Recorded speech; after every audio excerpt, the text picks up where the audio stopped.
Yesu ndi wabwino ndipo nthawi zonse. Ine ntchito yanga pano ndiyochepa kwambiri, ndikuti ndidziwitse ena wina atipeza lero dzulo lija kunalibe. Tinanena kuti pa msonkhano uno Mulungu watidalitsa, watigawira mtumiki wake kuti atitsogolere mapemphero kuno ku Main Church. Mtumiki ameneyo ndi Abusa Alexander Gambiri. Abusa Alexander Gambiri akutumikira kuja ku Mtawira CCP mu Presbyterio wa Chinthembwe kuja ku Malomo ku Nchisi. Faka kamanena kuti Nchisi Boys akunena kumene iwo akutumikira. Ndi support imene ikuchokera kumeneko kuchita advance utumiki wawo. Abusa Gambiri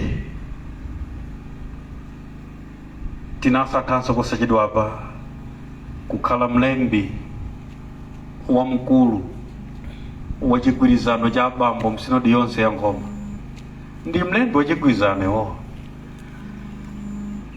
ndiye pano tili ndi sinodi mwini kuchigwirizano. Ambuye asilemekezeke chifukwa chimenechi. Ndipo tilinso ndi aja amene apita ku mobile evangelism, evangelist Peter Njovuyalema ndi evangelist Tembo Njovuyalema kuchokera kuja ku Chimbalame, ndalembiso kumene kuja ampingo wa Chimbalame, komanso aja Atembo kuchokera kuja ku Masitha CCP. Amenewa apita kale ku ntchito monga mwachokonza cha tsiku la lero. Koma pano maulemu amayinda abambo anyamata ndasongwana ndimiritse komanso kuitana mtumiki wa Mulungu amene adzagwira ntchito tsopano yakukhala akulalikira mawu monga mwamutu kuti khalani ngati Yesu. Ndinene ichi kuti Abusa Gambiri anadalitsikanso ndi utumiki wapaderadera wakupeka nyimbo, osati kupeka chabe koma kumaziyimba kumavinanso. Munaona amene amadansira apapa ndi utumiki wawo. Koma chosangalatsa cha kwambiri nkoti utumiki umenewu ndi wapaderadera. Iwo ali ndithu ndi ma CD amene kulupirira mawa masanano akhala ma CD amene akubwera, nyimbo zimene timazimvazi cha ndi zina zambiri chifukwa anachita launch posachedwapo. Ndipo nyimbo zimenezi ndi utumiki umenewu wakuimbawo ndi wapadera chifukwa chakuti gawo lalikulu la ma proceeds ake azimenezi amapita ku ntchito yothandiza azigogo okalamba, osati abusa ayi inakuzira kabinda abusa yeah, koma azigogo osiyana m'midzimu amene mwina abusa wapo okhala alibe nyumba. Akapeza ndalama amenemo basi nawo chita kuti agogoyo timmangireko nyumba yabwino, timkonzereko nyumba yabwino. He needs our support, I think so. He needs our support. We need to partner with him in this regard. Ndikamba pano ndikuti at least nyumba ya number 5 yokozera azigogo iyamalizika. Manja mwambuye. Transforming lives ya anthu ena, kufikira anthu ena kupyolera chimenechi. Osati kudzikonda kuti izi zanga hayi, koma kuchita m'malo mwa ena. Tipachiyamike masidi amene akhala akubwera masana wano, ndipo chonde tikagula CD imene tidziwe kuti tili kuthandiza kupititsa patsogolo masomphenya akufikira ena amene ndi awosauka. Ambuye akudalitseni chifukwa chakumvetsera kwanu. Abusa Gambiri, Ambuye tsopano akugwiritseni ntchito. Takulandirani. Zikomo kwambiri.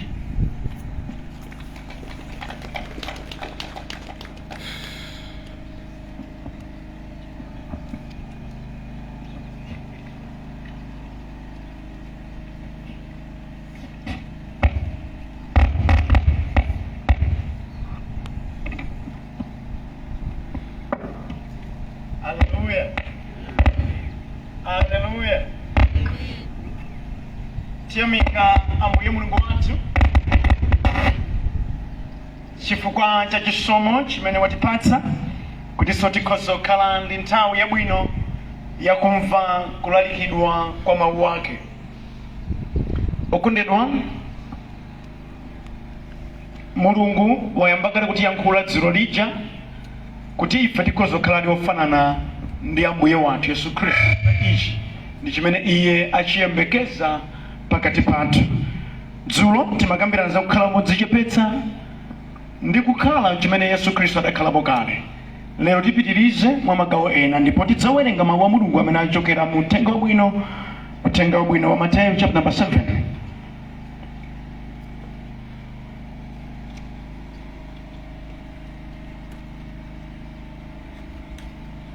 Mateyu chapter number 7.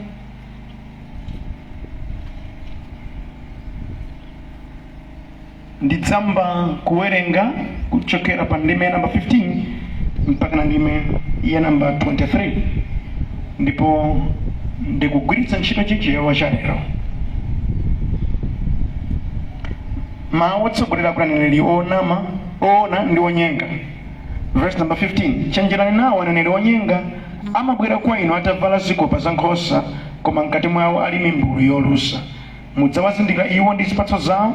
Kodi anthu amathyola mpesa pa mtengo wa minga, kapena nkhuyu pa mtula? Chimodzimodzinso mtengo wabwino umabala chipatso chabwino, koma mtengo woyipa umabala chipatso choyipa. Mtengo wabwino sungabale chipatso choyipa, ndi mtengo woyipa sungabale chipatso chabwino.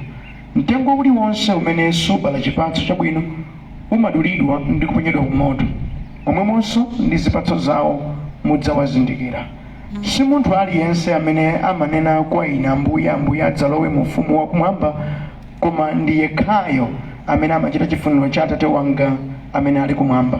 Ambiri adzati kwa ine pa tsikulo, Ambuye, Ambuye, kodi sitinkanenera m'dzina lanu, ndi m'dzina lanunso tinkatulutsa ziwanda ndi kuchita zodabwitsa zambiri? Pamenepo ndidzawawuza momveka bwino kuti, sindinakudziweni inu, chokani kwa ine inu wochita zoyipa. Mulungu wabwino ndi wamkulu, amene amadziwa kudalitsa, adalitse kuwerengedwa kwa mawu ake. Ndipo wodala ndi munthu amene amataka mva mawu a Mulungu, amawasunga ndi kuwachita. Amen. Tipemphere. Yakwananso nthawi ija Ambuye imene inu mumakhala kalikiliki kuyankhula ndi anthu anu. Ndichifeka Ambuye ndikupemphera mu dzina la mphamvu la Yesu Khristu kuti mutsike Ambuye ndadzionetsera nokha muli malo ano.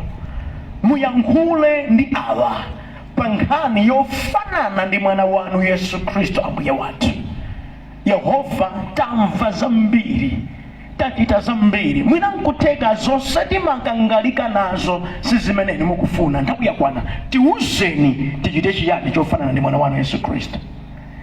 Yehova, dziwani tili pano fe sife anthu aulesi, alipo anthu ogundika pano amene amadzipereka pano, koma mwatsoka sadzipereka kuzanu Mulungu.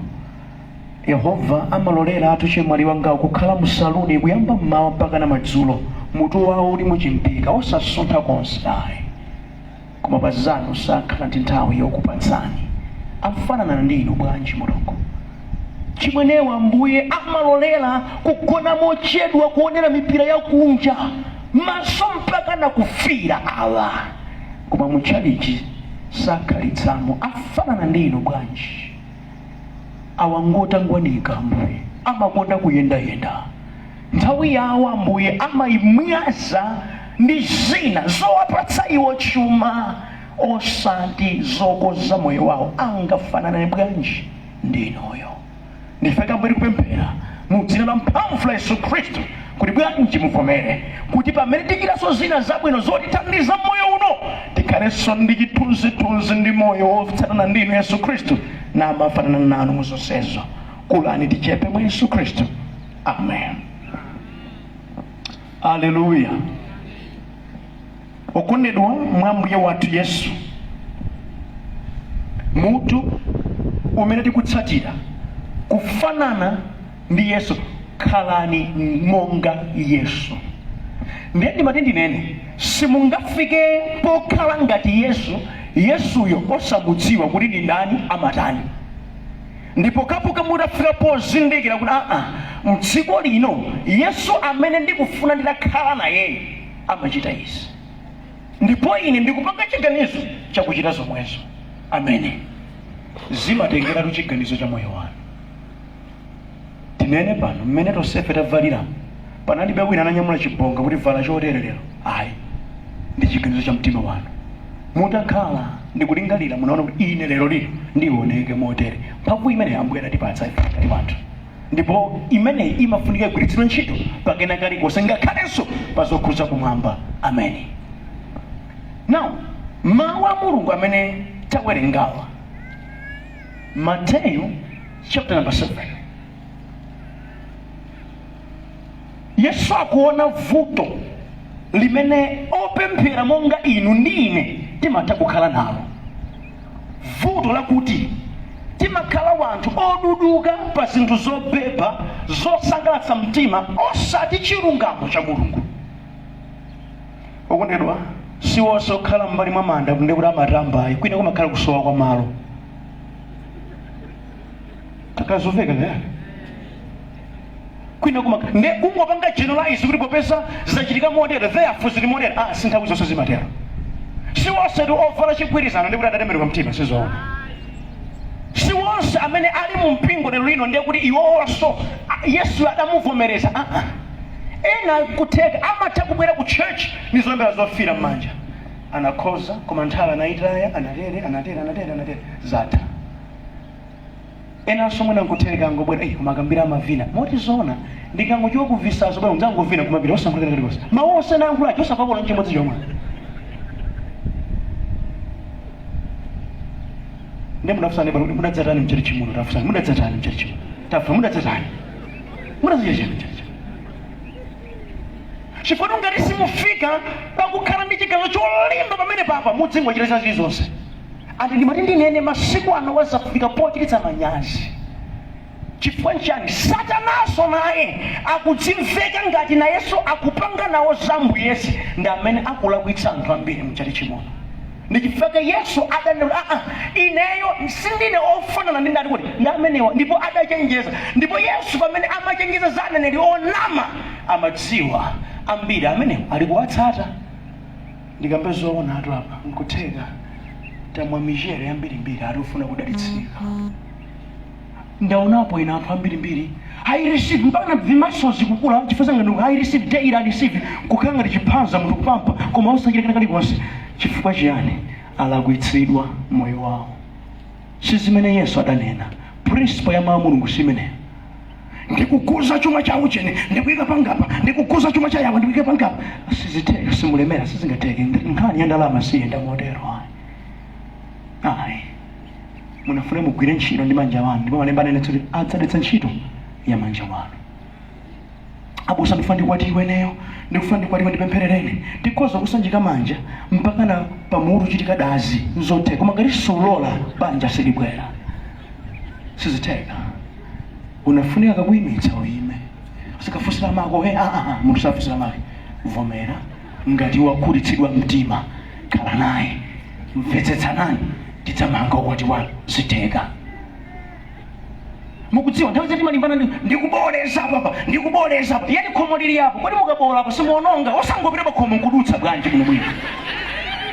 Zimene Yesu adaziyang'ana kuti ndikuchenjezeni anthu inu kudziko kuno kwabodza aliko, ndipo amene angovala za inezi sali mbali yangayi. Ndipo opweka ali kudzitchula ati ndimati ndinene kwa anyamata ngati ifeyo ukhala mu mpingo maso ndi business yotentha kwambiri zedi. Very very good business.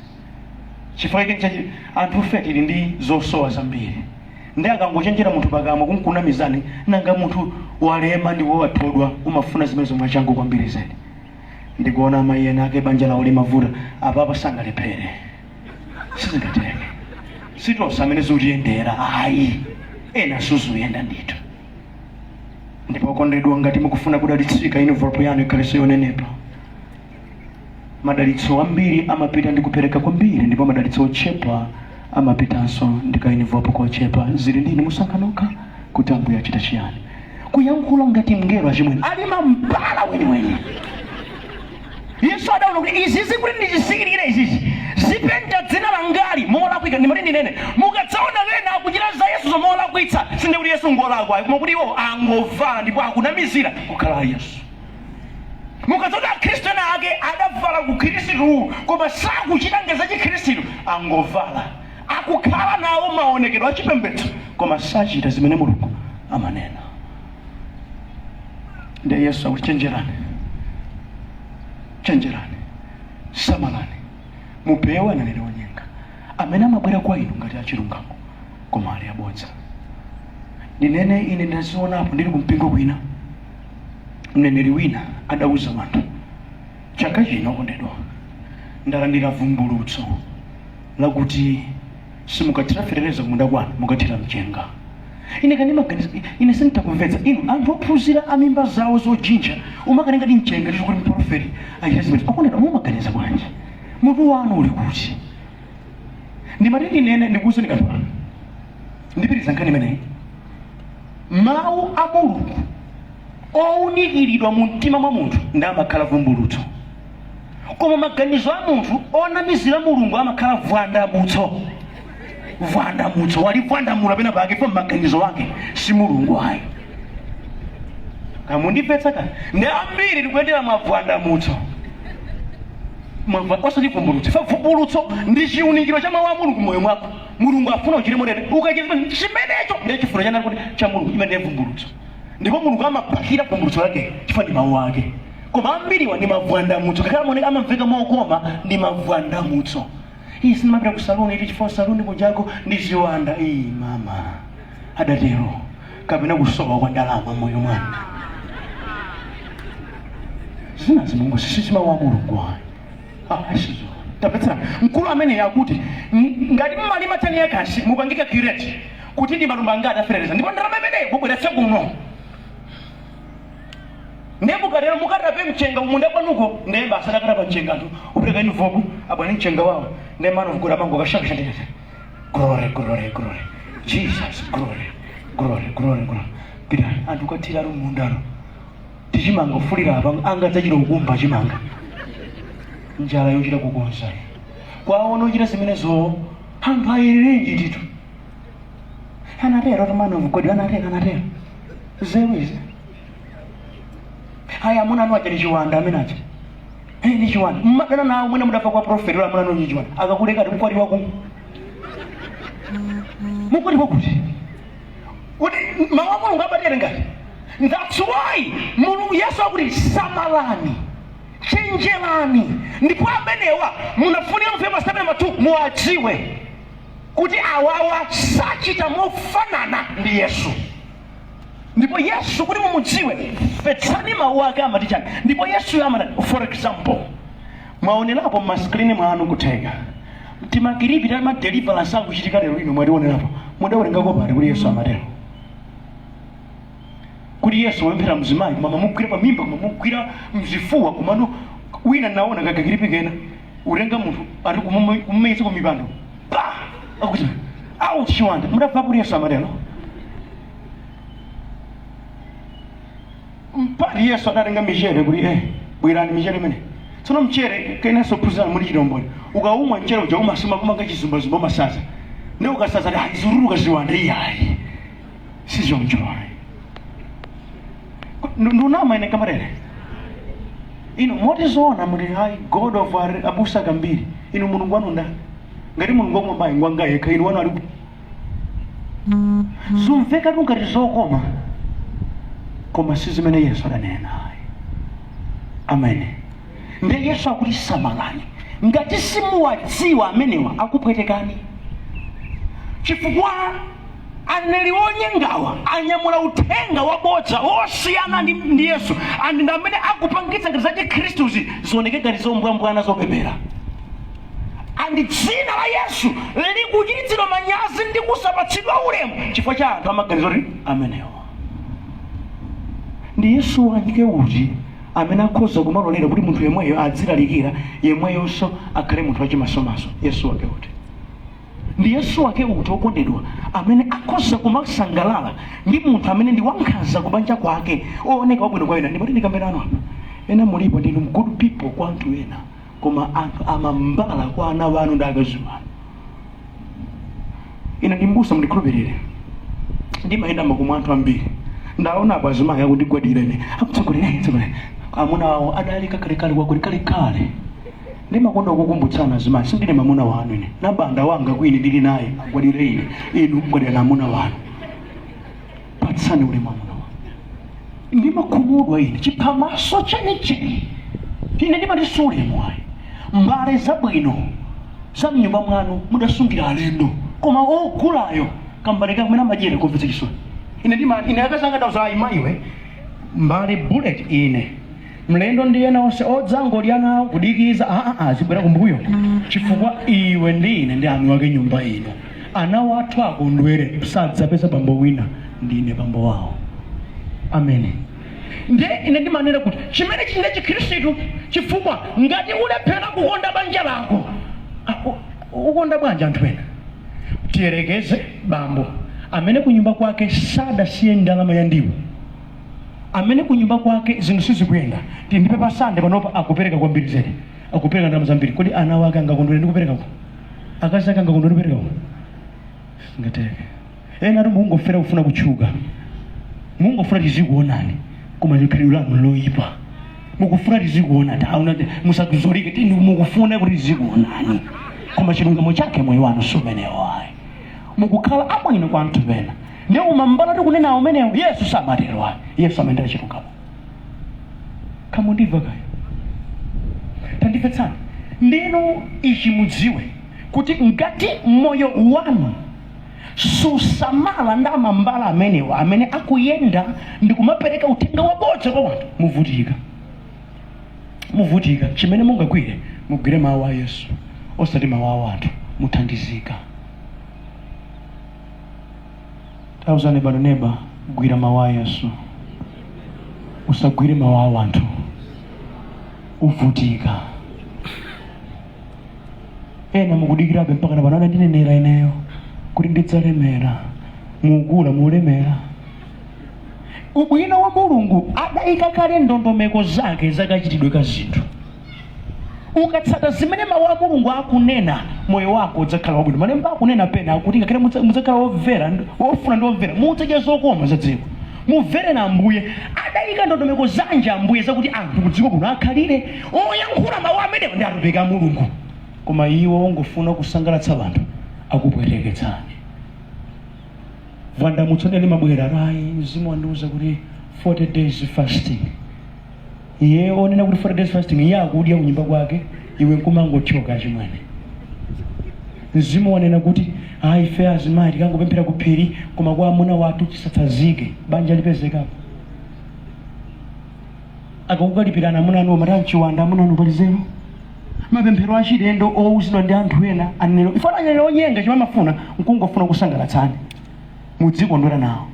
Ngati mwabwera ndi vuto la banja nyumba mwanu, iyeyo amakhala mbali yanuyo kuti inuyo muzimva kukoma ndi mawu amene adzinena. Iye timwina nkutheka olakwa ndinu nonse muli pa banja, ndipo kuti azipongozi wanu alipo amene adabereka mamuna wanu. Akondeni mamuna kama msamalira makolo wake amamva bwino kwambiri zedi.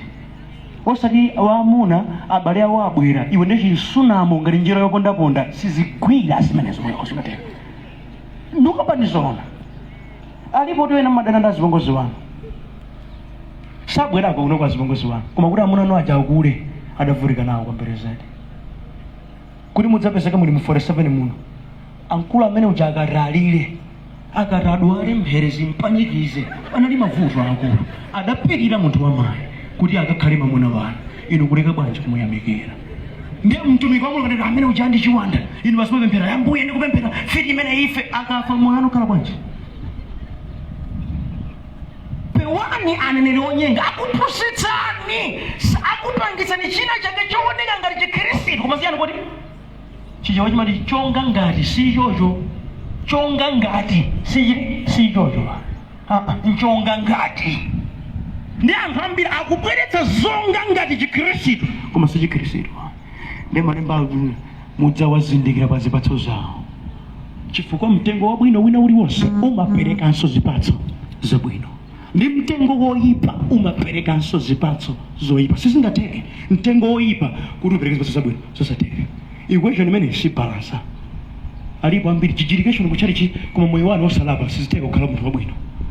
Timacheza nacho mwene ena madzulo ena akuti alipo wena akana aneba watu simamachita pene pake, koma amati akati apemphere usiku, kuyamba kupemphera uyamba udzuka usiku upemphere mama umene amatukwanira ntchito paka pomwe panje upemphera pati malilime laka koma sipema laka galu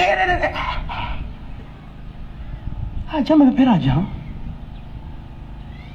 kwadokonero titati tikwirane ni mmodzi tipite mwina kaya kandi ku stadium kandi kuti kungukabana malocation mwathu kukwirana tsana mmodzi akuluakulu awamu maona bwanji nda Khristu kapena akunja mukuganiza ngati kuti anthu akhoza kuchaliza inu ndafuna kuti anthu ena ajama kudziwana arara akuforokozeni akhoza kutsimikiza ndinu Mkhristu tafusane nucho tisangankhe bwinobwino momwe apanikize muwathandize iwo muwathandize akhoza kuvomereza. Malemba akuti mudzawadziwa pa zipatso zawo. Ameni. Mungabise bwanji mudzadziwikabe kuti wa Yesu ndi uyu amadziwika, uyu si wa Yesu amalandiza kuti amadziwikanso. Ndamvetserani malemba akuti si yense wakunena kwa ine Ambuye Ambuye akalowe mu ufumu wakumwamba, koma yekhayo wakuchita chifuniro cha Tate wanga wakumwamba. Kunena kwina tisapose nkukhala membala wakanina hayi, koma kuchita chifuniro nani cha Mulungu. Musapuse nkudziwana ndife. I remember when akana nigwira manje abusa ndagwira manje kwa abusa ndakalitsiga lero kajera kumazere inase andi ukadatu ndione padzana so kadandi kondaso ife ndalima mbala so terero ine nchisomo cha Mbuye uchiona ko basi chipanda Yesu ife ndala mambala wene kumbira iyi ndi product ya kumwamba imene mukafusa ena kwira mala amamalidziwa timachera kuti adowa masiku amene simudakati konda oma muuza basa ofizi yako ali mtumba mango kala akambiri bwana ndapereka kale fizi ndodikira lero receipt ngati ndikuona ula yeye basa zokangana madana nazo basa ali nje ndikulemba full paid 80,000 ili mtumba tionana chipanda Yesu ife sipo zilipo pene paja mpaka na ananda wa mai wanga kweza manja kuti mwana iwe ndingakufinyira mawere pasi kapita kumudzi kwako kwako ungandira kuitsa kumeneko mbona mwana chisomo cha Mbuye lero ndife pano tikulalika utengope. Amen. So ngani siri pa munthu ngani ili pa osintha moyo ndiye Yesu. Ndiye malemba akuti kungokhala mu mpingo kuvala salu za mpingozi kukhala mu mamemba la mpingo kuvala makola ravalawo koma Yesu ulibe ayi ndithu kumwambako sizikateka. Ndi matindi nene zikadakhala kuti zimatengera maonekedwe zikadakhala kuti zimatengera malo mwina nkuteka wena Afrika dapita koma ayi si choncho. Malemba akuti si yense wakunena kwa ine Ambuye Ambuye amene akalo ndandimva. Malemba akuti patsiku limenelo tsopano lomaliza tsopano iwo amene akhala akutsinamiza mdziko muno ife sikuyenda ife tikulalikira bwino mawu a Mulungu tikulutsa ziwanda ife tikuyenda mukudziwa alipo ena akali ndi uzimu wabodza koma Yesu alibe. Muli bwanji mbali ndere bwino monga mwa Isaiah 5 verse number 9 Yehova ali kuyenda tiyeni tikapemphera kondedwa at heavenly language.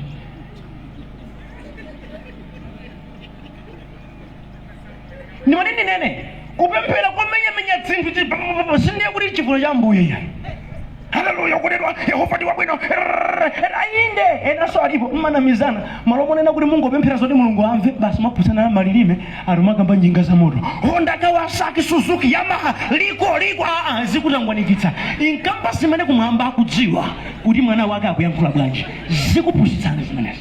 Ndi hotela wakamadziyenereza akamakhala mudziko amakhala anthu apatali kumbirize salangizika amadzimva kuti ndi auzimu adadziponda okha m'mapewa ali patali amenewo akazindikira atafika kaya kuti Yesu samatani kuti samawadziwa andi mali nene masiku ano munthu amene angakhale ndi mphatso yorutsa ziwanda akumatchuka ali kwambiri zedi. Munthu amene angakhale ndi mphatso ya uneneri akumatchuka kwambiri zedi. Andi lumakhala kuti munthuyo ndi woyera ndi vaisi mulungu iyeyo. Koma mulungu chimene akufuna ndi kuchita chifuniro chake basi. Ndikuti unafunika uzindikire chifuniro cha mulungu ndi chiti. Ine chile chili kodi chomwecho ngati sochita zivula. Now tatiye ntione tsono Yesu chapa mtima pake chidali chimenechi kudzachita chifuniro cha Atate wake. Chifukwa pamene mulungu Yohana 3:16 pakuti mulungu adakunda dziko lapansi koti anapatsa mwana wake kuti Yesu okhulupirira iye asatayike koma akhale nawo moyo wosatha. Now Yesu akubwera kudzakonza vuto limene munthu payekha sakadatha kulikonza. Pakuti anthu osadachimwa naperewera kuchani kuti pa ulemerero wa mulungu sitikadata kudzipulumutsa tokha. Koma Yesu malemba adanetsa kuti ife tikadali chichimwire iyeyo adatifera kudzakonza vuto la uchimo wathu. Now mkhristu amene akufunafuna ndi Yesu azikoza mavuto asamathawe cha vuto. Muzaneba kuti neba vuto samathawa koma kulipezera mayankho. Amen. Vuto samathawa andini kuchenjezeni malinga na masono ndi ma status chanchani. Tsono mukati vuto siliyanika. Papezeka vuto basi mwika pa status udzandifuna ndikulisha amve ndani. Lipezere mayankho vuto lako. Lipezere mayankho vuto lako. Pa Facebook ne mtima kaona kuti ife amene sitikudziwani amene sitikuthandize mkoniso mkomwe mavuto ako apezere mayankho. Dziwa nawo kopita nawo kuti uthandizike. Mwala wa musapato kwake umabva wekha. Ife akunja limati wachena. Amen. Mavuto amoyo wako apezere mayankho.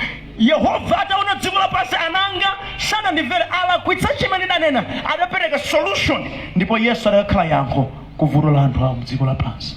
Ino mutsatira Yesu khalani yankho kumavuto a anthu a dziko lapansi. Amen. Khalani mayankho. Khalani mayankho. Musakhale chipinjo koma kuti Yesu olumikizika ndinu adzimva amene mumtima mwanu. Hallelujah. Andipena Yesu akutsindika mwamphamvu zedi akuti ineyo chimene ndidabwerera ku dziko kuno sikudzachita chifuniro changa ndabwera kuno kudzachita chifuniro cha Atate wanga. Yohana chapter number 6 verse 38 ndingowerenga.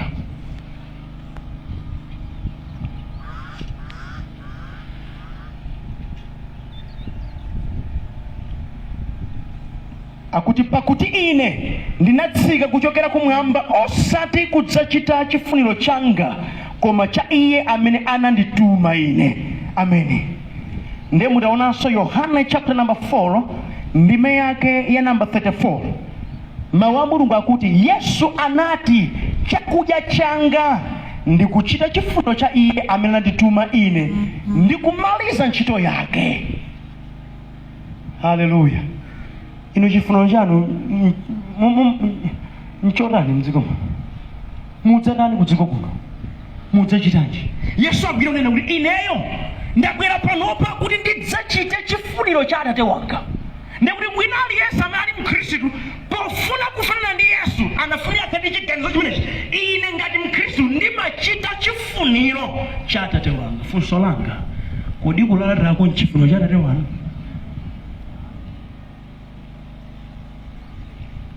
Kuphwanya mitima ya atsikana aku abale ndi chifuniro cha Mulungu. Kuzunza akazi wanu ndi chifuniro cha Mulungu. Imene ndinena alipo lena azibambo khalamu zonse. Khalamu amakanyamula wana kuchibwezi ana awo sanganyamule sinete. Amakasamala wana kuchibwezi wawo wana akuruwa ngati ochita kukumba wana zimateka. Mudzidzifunsa kodi ichi ndi chifuniro cha Mulungu? Kodi kunyoza wena ndi chifuniro cha Mulungu? Yesu akuti chakudya changa ndi kuchita chifuniro cha Atate wanga ndipo mpaka ndifike pomalizitsa pamenepo mtima wangu khala pansi chikupatsa bize moyo wanu ndi chifuniro cha ndani.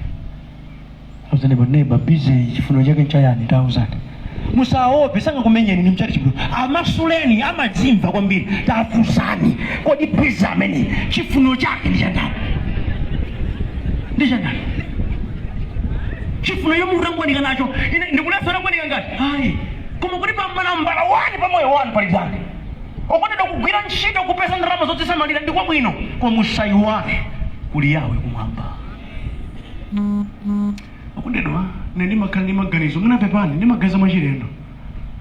Mutati mundu wa aleno uyo mungagwira ntchito imene mukugwirayo. I remember ndili ndalalikira kumaliro kwina nene magamba za mahule. Mahule ndi anthu oyipa kwambiri sene amononga mabanja ndi hule wina wake adaliba mtima kuti arandigende. Undulira business. He bwanji iwe ngati sukuta panga zako nikuda iwe ndine modzi mwa abuso ochenjera midala ndikhoza otenga ngati akisoyimitsa mzimayi kuti bwanji ndi ndikhoza okwanitsa zedi koma nzopanda zero zimene ziti akuchenjera kusekungakanike ndikhoza kukwanitsa koma no Yesu wa mtima mwanga satero. Then I said chemwali mutati mutsegule m'mimba mwaka mwazini uyo uhule mungachite zingateke. Sizingate ndi Yehova ramakomera mtima kuti mukhala bwino yonke ndi Mulungu musamayiwala chimenechi. Ndipo cholinga cha Mulungu akamakusungani athanzi ndi abwino sikuti mudzichimwayi koma mudzimutamanda. Mulungu lakuitsa ndinu kugwira ntchito chisomo cha Mulungu molakwika. Sikuti akupasani kukongola mudzipanga zimene zizayi koma kuti mulembekezana ku Mulungu mwini wake. Ganizo ili ndi limene mawu akunena omatsogoza chifuniro yanga ndikuti cha Mulungu. Zimene Mulungu adakupatsani zisakupengetseni akuluakulu koma zikuthandizeni kulemekeza Mulungu. Kandi mphatso kandi chani zikuthandizeni kulemekeza mbwe akuluakulu.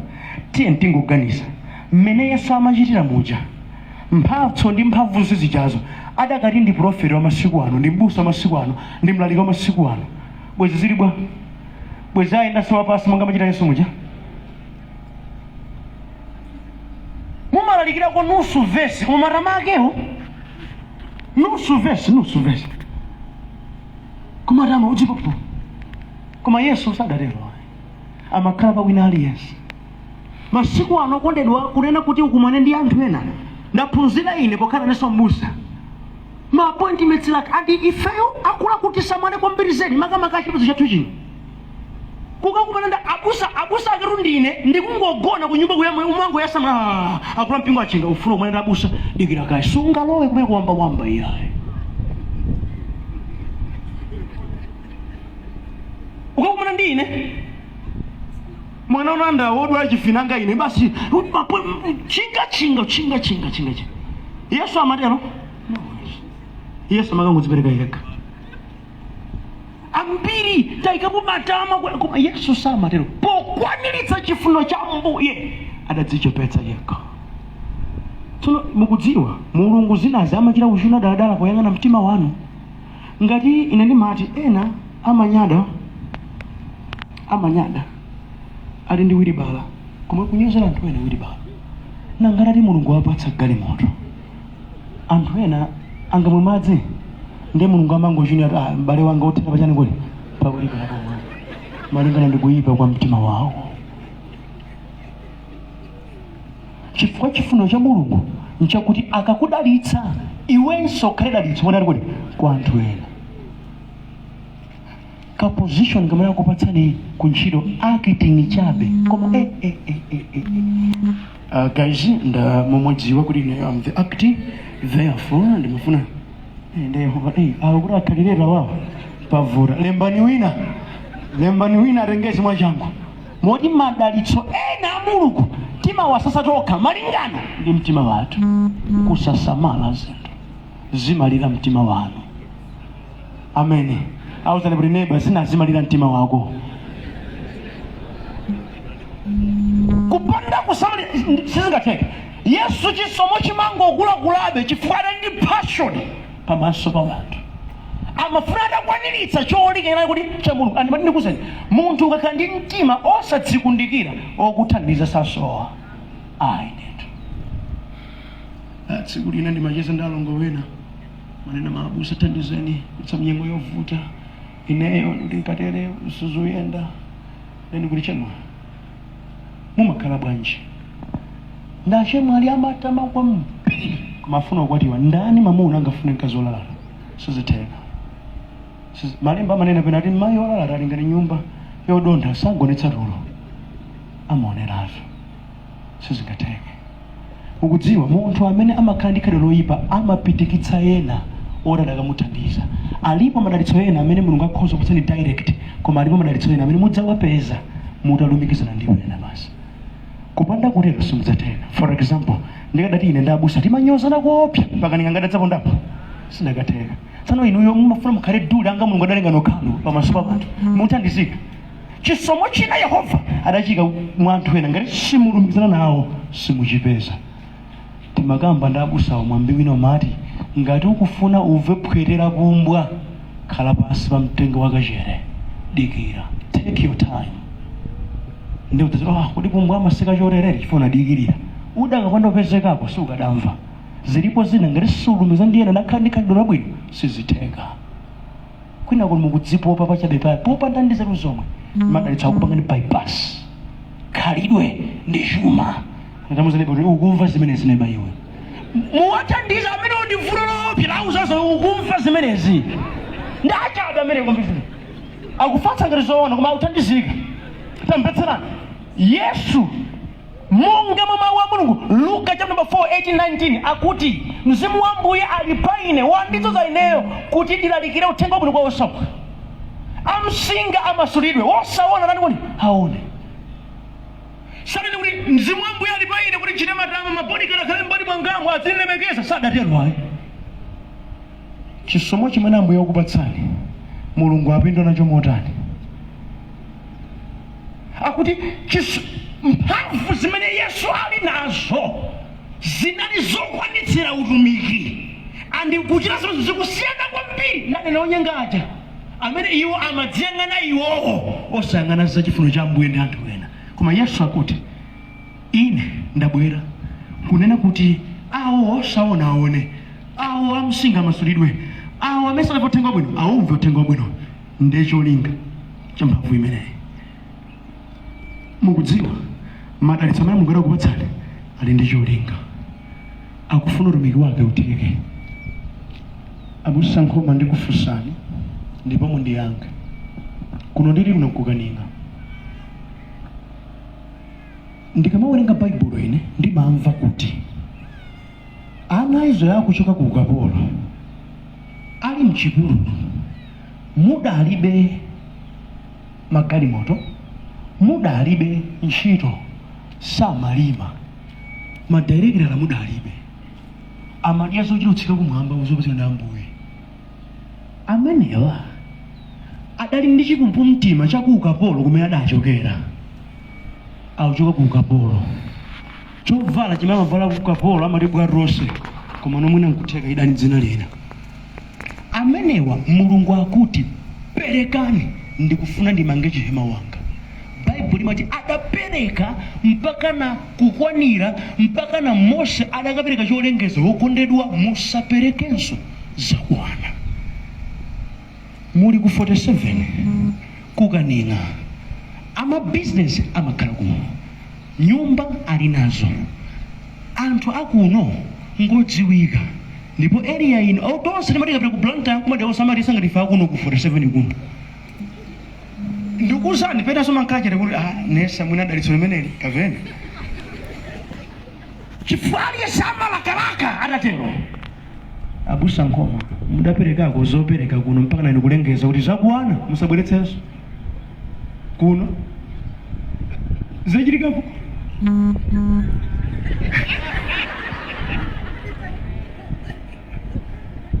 koma kuti nthawi zonse kuchonderera kuti sizidakwana.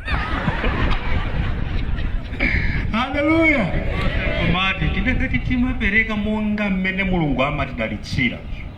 Katonda ali apa dakathakaleka pano pobe tikupanga ma project ena tili ndi ma town houses uko tili ndi school panopa koma kupereka kwathu nkuja kochita kumbutsana pakakhala kuti palibe pa Sunday osapereka nkochita nyengelera kuti pereka koni choni kudanda ulo kwa munthu wachawo mwambi wa mpingo wa lero tikuyendera mwambi wa kologeri kupanda kufinya satuluka.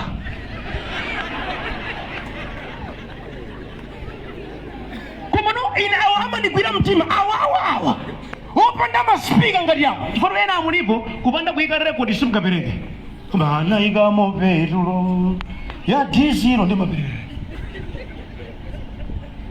Tsono funso langa ndi kusiyana kwa ana a Israeli wa ndi ife vuto ndi chani? Ma resources kapena uzimu? Mudafusana mali zimakanika bwanji muli pomwepa? Tafusana zimakanika bwanji?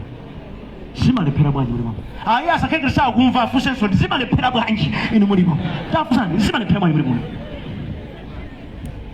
Zimakanika bwanji inuyo mulipo? Anditinazoda Yehova wabwinoyo adakudalitsani. Nkhani ndi kusachita chifuniro cha Ambuye. Ndenawo adakati ndi Yesu akufuna agwire ntchito iyi adakachita bwa. Adakati ndi Yesu ali ndi madalitso amene muli nawo nepali project pa mpingo akatatani Yesu. Inu mukutani? Ndimatiti ngolengeza kundedwa mudziyamika. Ameni. Mudzirani kuti? Mudziyamika. Zizoneka Yehova amakudalitsani.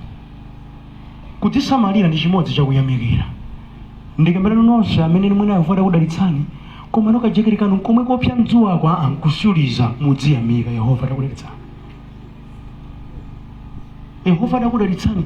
Birthing tower ikhale chitishiri chakereka chakuta wangu chani kono koma ayi kayamikani.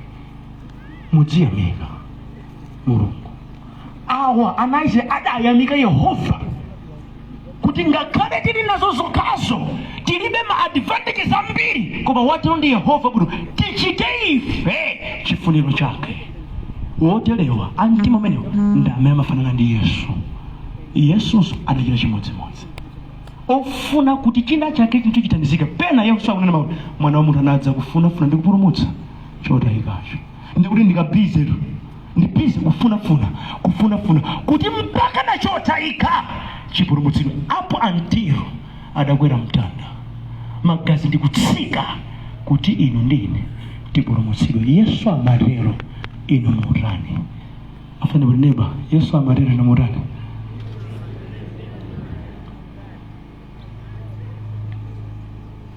Kuma tikuvina ati ndikazeze ati mwana timuone anthu ambiri amene maondosololakaso mu mpingo amakoti nawonso saperekanso.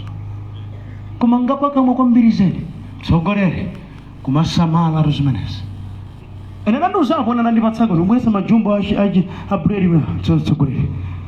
Monga mukudziwa kuti bread akudula tsono wewe I think adzisamalidwa chifukwa nkhosa afe tikuvutika kwambiri zedi. Ine ulaji mwene bwanji mutenge chifukwa musamapatse ine ngati wosowa. Ayi galimoto mukuiona panjayo adandipatsa ndi Yehova yemwe. Mukamaperekani mokondwera kwa Ambuye. Palibe fesa kuti Mulungu akonda wopereka molalata adatera Baibulo. Akuti Mulungu akonda wopereka mokondwera. Inu moti munthu aziti akakupatsa buledi kuti tsono uzidya slice imodzi pa tsiku mtsogolere. Ndi uzimu umenewo. Sizoona. Ndimafuna ndikambe nanu okondedwa. Andi ndimamika kumwamba kuti komaliza kwa kadani la abusa. I think nani matamachapi pempherereni. Tinampempherera Ambuye adalemekezeka. Mudzikhala nawo mtima wokwanitsa chifuniro cha nani kwati cha Mulungu. Ndiye ndimati ndikambe mawu owawa ngati simukwanitsa chifuniro cha Mulungu phindu lanu ndiye kuti palibe. Tiyerekeze ndiwe mwana wa pakhomo sukwanitsa marozi ako pakhomopo phindu lako chani palibe. Ndiwe mayi wa pakhomo sukwanitsa marozi amayi pakhomo phindu lako chani. Ndiwe bambo sukwanitsa marozi ako ngati bambo phindu lako chani. Wana umachitika umasiye amayi wawo ndi abambo awo ali pomwepo pali phindu apa palibe phindu. Iwe ndiwe memba wa mpingo, ndiwe mwana wa Mulungu kuba kupanga behave ngati nkunja phindu lako ndi chani palibe. Ndiwe okhawo amene amadana ndi aneneri onyenga nadzipereka kwa Yesu nakhazikika mwa Yesu natsata chifuniro chake. Amenewo ndi amafanana ndi Yesu. Ndipo point yopangitsa zonse zitheke ndi kuvomera Yesu akhale mu mtima mwako alamulire moyo wako, achite zonse moyo wako. Tikatero tidzakwanitsa cholinga cha Mulungu. Amen. Tiyeni mpingo wa Ambuye tiyimirire.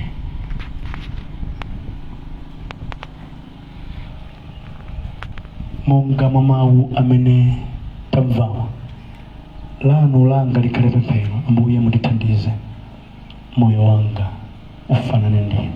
Amen. Tidzawo zifunsa praise team kuti angotitsogolera nyimbo Ambuye kozeni kuti moyo wanga ufanane ndinu. Ndipo ife tipempheranso moyo mawu amene ndamva mmene Yesu adachitira kudzipereka kwake chifuniro chake, kuchenjeza ndi kuti tipewe zoyipa. Aneneri onyenga uchipamaso I think ndikufunika abene kuti Ambuye ndifanane naye pakudzipereka kwake, ndifanane naye pakuchita zonsezi. Amen. Praise.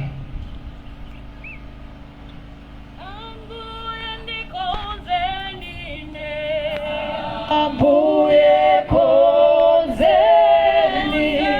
moyo wanga utumikire. Ambuye ndikozeni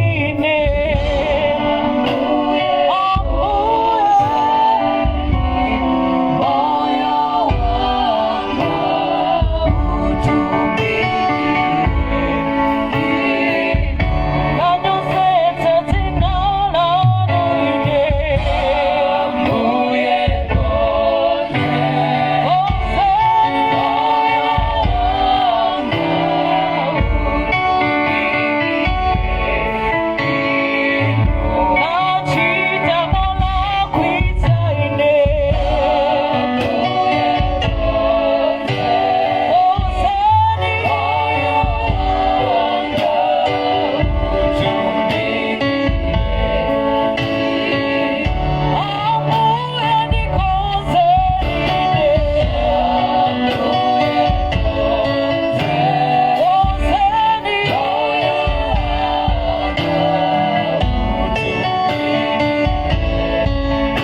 Yesu akutandizana kalokondero. Atate mu dzina la mphamvu la Yesu, titatha kumva mawu anu, mawu akutilangiza kutithandiza tichite chifuniro chanu. Ambuye Yesu, inu mudali odzipereka, ifenso tikhala odzipereka. Inuyo mudakwanitsa chifuniro cha Atate, ifenso tikwanitse chifuniro chanu. Tilalikire uthenga wanu, tionetsewe moyo wanu, tikane chikanire zonse zoyipa, zonse zoononga. Tisakhala bantu achinyengo koma achilungamo, chifukwa wonse achinyengo mukunena mawu mudzawakana, mukunena mawu ngakhale angatchuke ku dziko lapansi, angadziwike ndi anthu, koma mudzawakana ndithu pakuti inu mufuna okhawo akuchita chifuniro chanu osati akuchita. Thandizani awo onse amene amva mawu amenewa Mulungu akhulupirika kuti akhoza kuyenda motero m'dzina la mphamvu la Yesu Kristu wamoyo tapemphera komanso kuyamika. Amen. Tiyandikane pansi kondero. Ambuye akudalitseni.